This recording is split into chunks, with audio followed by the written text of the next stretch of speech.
Picture this. It's 9 a.m. You've got your coffee. Your laptop's open and you're ready to start your most important work. You even feel motivated. 15 minutes later, you're watching a YouTube video about productivity hacks. By 9:30, you're reorganizing your desktop folders. And before the hour is up, you are stuck in this loop of chaos and distraction, frustrated at yourself yet again for failing to stay on task. If this sounds familiar to you, it's not because you're lazy or you're lacking willpower. It's because you're missing something that takes 5 minutes to fix, but most people never discover. This is something I stumbled onto by accident after years of struggling with this pattern.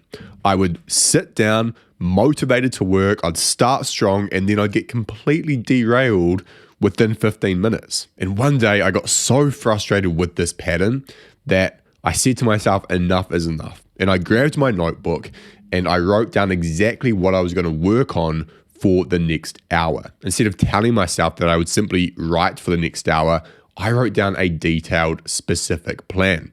What I would write, how I would approach that writing, and crucially, what I would not allow myself to do during that hour. And that session was amazing. I got into a flow state, I was highly focused, and I got a lot done. The difference was not motivation, it wasn't discipline, it was clarity, it was specificity. The specificity action principle explains why you get distracted and also how to stop it. Essentially, the more vague your plans are, the more excuses your brain will be able to find to avoid the work. The more vague your plans, the more off-ramps you give your mind to give in to procrastination and distraction, to get off the highway of focus and flow and exit into YouTube or Twitter or organizing your desktop or whatever it may be. When you tell yourself, I'm going to write today, and that's all you say, it's just this vague intention, your brain immediately starts generating these questions, often subconsciously. What am I going to write? How much writing am I going to do? What if I don't know what to say? Should I be doing research first? Should I use AI? What if it's not good enough? What if I should be writing this instead? And all these questions come up as you're starting to work, and they create this decision fatigue, right? They create these opportunities for distraction. But when you get specific and you tell yourself, you write this down on paper or in a note, I'm going to write 800 words about the 3 biggest challenges in my industry. I'm going to focus on problem number 1 first. I'm not going to check any emails or do any research. And then if I finish early, I'm going to do this. When you get specific like that, something magical happens. Your brain stops asking all these questions. It stops creating all these opportunities for distraction and procrastination. And you actually end up focusing. You end up working with an intensity and you get into a flow state that you likely wouldn't get into otherwise. Now, there's some science behind this. It's not just my opinion. What we're doing here is a form of implementation intention. Implementation intentions, which psychologist Peter Gollitz has spent decades studying, are specific if-then plans that spell out exactly when, where, and how you will act. And what he found in his research is that people who make these specific implementation intentions are 2 to 3 more times likely to achieve their goals compared to those who set vague intentions. In one study, 91% of people who made specific exercise plans, like I'm going to exercise for 20 minutes doing exactly this on Tuesday this week at this gym, actually exercised compared to just 38% of people who made vague plans or like general exercise goals. So this stuff works. It works not just with the longer term goals that you set for yourself, the monthly and weekly goals, but also the daily plans or the 90-minute focused writing session or creative session that you want to do today. There's many reasons why implementation intentions work, but one of them is that you are essentially saying to yourself, I, as the planner and the strategist, know better than the person who is taking action.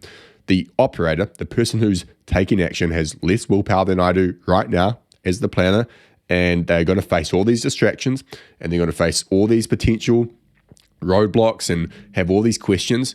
And the more I can eliminate and mitigate those things and make them a non-issue, the better myself as an operator is going to take action. So there's a really simple way to do this, and I recommend that you do it before starting each major work session. So let's say that you start your day and you intend to do like 2 to 3 hours of deep work. And maybe you split that up over 2 sessions, right? 90-minute sessions, let's say. Well, before you start your first session, you want to take 5 minutes or less, doesn't usually take that long, to get specific, to create a specific plan for those 90 minutes. We could call this your session plan. And there's 4 components that I recommend you include. Really simple. The first is the goal. What is it that you're trying to accomplish? You want to be specific, not just I'm going to work on the presentation, but I'm going to complete slides 5 to 12 of the quarterly review presentation,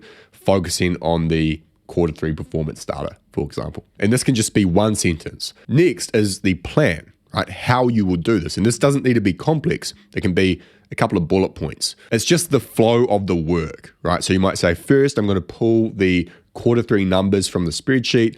Second, I'm going to create the basic slide structure. And then third, I'm going to add the data and the key insights and write anything in these slides that needs to be written. Third is guardrails, anti-tasks, what you won't do, what you'll avoid. You might say, I won't check email.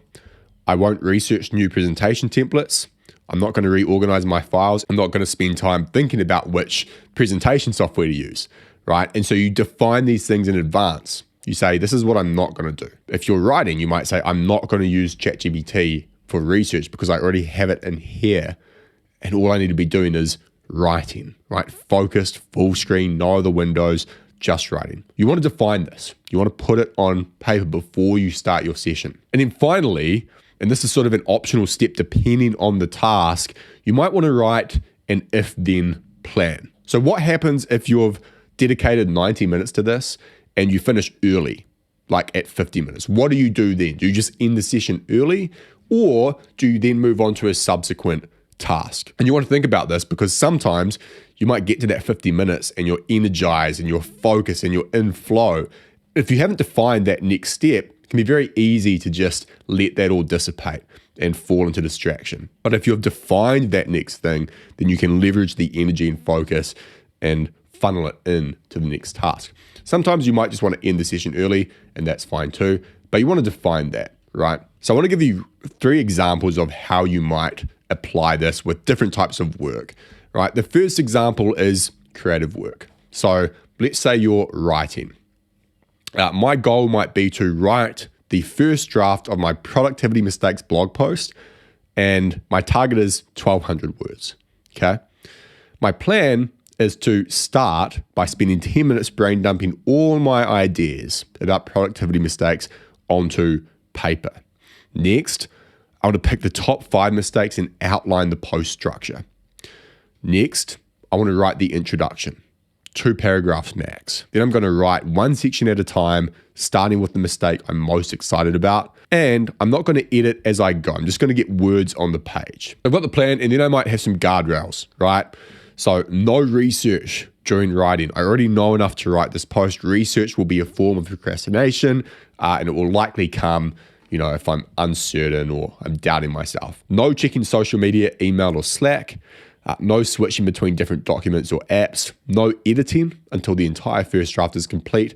And if I have ideas for other posts, I'll jot them in my ideas note and keep writing. So I'm anticipating that I might have these other ideas come to mind, right? And often when I have a writing session, these ideas will come to mind and I'll open up a new tab or document and I'll start writing, and then I'll get distracted and I'll lose track of everything and I won't make progress on what I had planned to make progress on. And then the if-then strategy. What happens if some certain things come up? How do I deal with those, right? Well, if I finish early, then I'll start outlining the next post. If I get stuck on a section, I'll come back to this and I'll move on to the next section. And then if I'm really, really struggling, like nothing's coming to me, I'll go take a 5-minute walk and I'll come back to my desk. So that's an example of creative work, writing. Another example might be a focused block of just admin work. So like multiple tasks that need to get done that don't require like that intense cognitive focus. But if you're doing a distracted or semi-distracted state, are going to take like 2 or 3 times as long. My goal might be clear my administrative backlog, emails, expense reports, calendar scheduling, all that kind of stuff. My plan, I'm going to process my email, get to inbox 0, respond, delegate, schedule. I'm going to complete this month's expense report. I'm going to schedule 3 pending meetings for next week. I'm going to update project status in our team dashboard, and I'm going to review and update my calendar for the following week. Now, having this 5-step plan in place and visual means that I can just move on to each next task without what often happens when no plan is created, which is you do the first thing, you process the email, and then you go, oh, let me just check Twitter, or let me just check Instagram quickly, or let me pick up my phone, and then you're derailed, right? Guardrails, work on one admin task at a time, no switching, no browsing other projects or other ideas, just stick to the task, and then phone on do not disturb in another room. And then the if then plan might be something like, if I finish early, then I will call it a day, I'll finish that session, all good. If email takes longer than planned, then I'll batch the remaining tasks for tomorrow. Now, having these session blueprints or plans are great for the individual work blocks that you do throughout the day. But it's also very helpful to have a daily blueprint, a daily plan, right? Something simple, doesn't have to be complex or super specific, but really just something that defines the arc of your day. I found for myself that I like a little bit of dynamism, that if I make my plan, my daily plan too rigid, then I usually don't stick to it. I found that scheduling things down to the T in the calendar just doesn't work for me. And so I much prefer to just write a simple, descriptive plan of what's going to happen throughout the day, and then use each focus session plan to get more specific and define those guardrails and so forth. So one thing I like to have is a mission for the day. What is the most important thing I must get done? So let's say it's to launch a new client onboarding system. Well, during the morning, 8 to 11, let's say, I want to finish writing the onboarding email sequence. No meetings, no interruptions. I've got that time scheduled out. And then midday, I might go to the gym. I might take a break, so on and so forth. I write this down. And then once I come back, I'm going to set up the email automation with all those emails. I'm going to test everything. And then if I have time, so this is an if-then statement that I'll put in the daily plan, then I'm going to create the welcome packet. I'm going to record a Loom video walkthrough, all this kind of stuff. I might write a few other things on here, like some daily guardrails or specific success metrics, but usually I'm just defining the arc of the day. So like I'm going to work on this, then I'm going to work on this, and then I'm going to go to the gym, and then I'm going to do this, and I'm going to finish by 4 p.m. And once I'm finished, no more work. Maybe I've planned out some leisure stuff for the evening. I'm going to spend time with my wife. I'm going to watch TV, whatever, right? But a simple plan that in combination with the specific session plans, man, it allows for so much focus and clarity of mind and flow and momentum. It's crazy. Now, one thing I forgot to mention is that with this practice, it can be very helpful to have it nearby, like visual as you're working, just in a note on the side of your screen or in your notebook. I don't usually do this. I find that just writing the intention statement, the plan, is enough.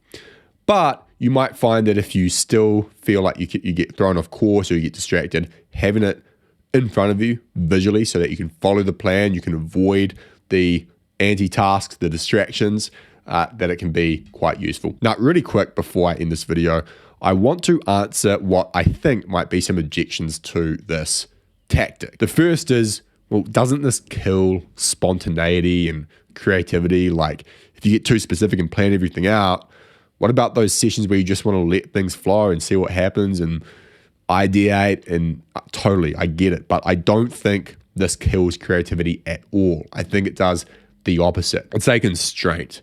And the best writing sessions, the best creative sessions I've had have been when I have defined what I'm doing and what I'm not doing.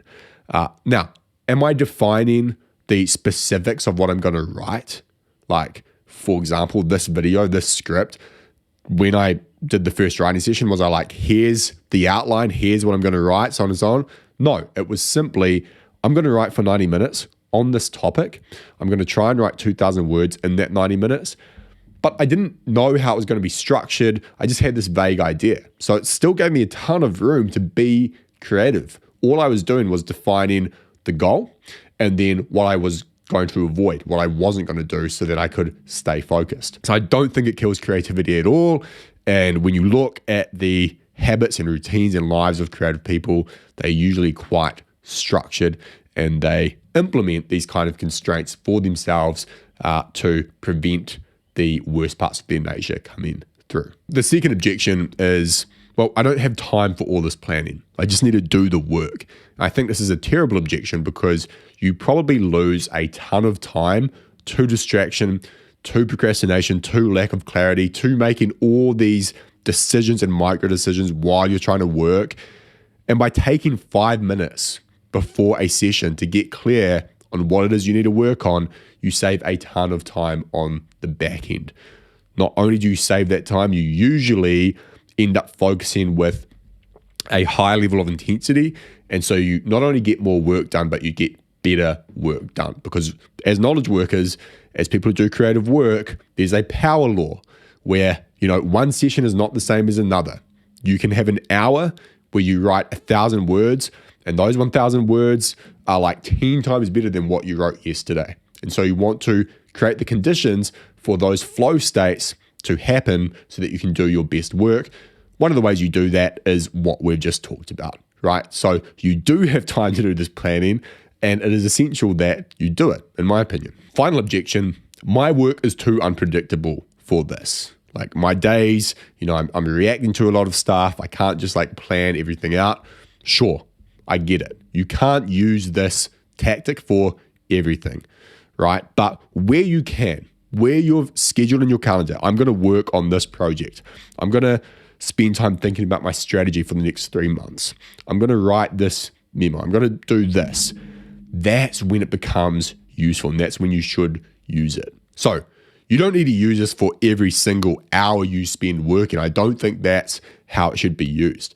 But when you're starting your day and when you've got that important work in front of you and maybe you're not sure exactly how to approach it, that's where it really shines. So before you close off and watch another video, I want you to do this. Even if you're watching this in the evening, do this for your first work session tomorrow.